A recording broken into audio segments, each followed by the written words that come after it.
Thank you, Presiding Officer. To ask the Scottish Government, what is its position on the approval of licences for Rosebank and Jackdaw developments in the light of their potential impact on North Sea oil and gas jobs and oil and gas tax revenues? Minister Stephen Geffins.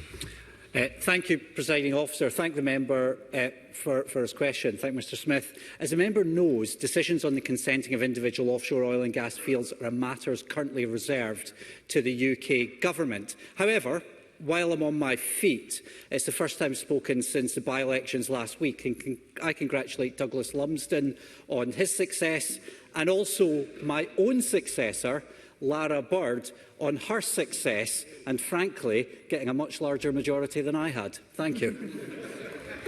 David Smith. OK, so this question has come up a few times and the answers are getting a bit boring now. The last time the First Minister stood up, he made reference to the Finch judgment. Now, the Finch judgment was thrown out on a technicality. They wanted the environmental case to take into account the downstream impacts of burning the hydrocarbons. And when it's resubmitted, we know exactly what it's going to say. It's going to say that it's going to use the worst-case scenario. Question, please. Right? Instead of hiding behind the environmental impact assessment report, will the Scottish Government show some courage and back North Sea oil and gas jobs? Minister. Thank you, Presiding Officer. This government always backed jobs in the North East. I'll make 2 points. This is a job that has worked with the oil and gas sector, and I was doing work on skills just yesterday. It's also one that backs that transition, the just transition, and the tens of thousands of jobs that have come online in the low-carbon area, many of them benefiting the North East, that would be thrown under the bus by reform.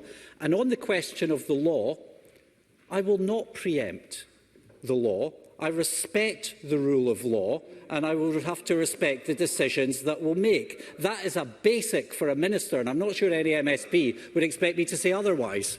Liam Kerr.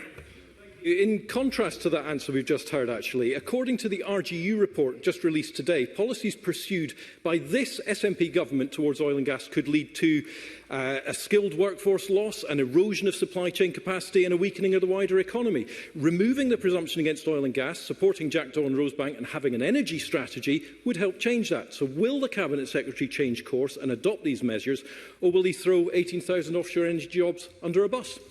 You've been promoted again, Minister.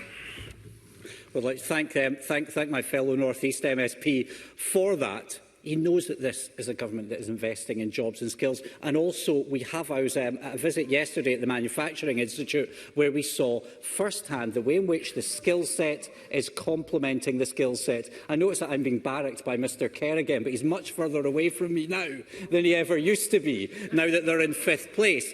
But now they are in 5th place, I think that speaks to the disaster of the Energy Profits Levy that was initially introduced by his government.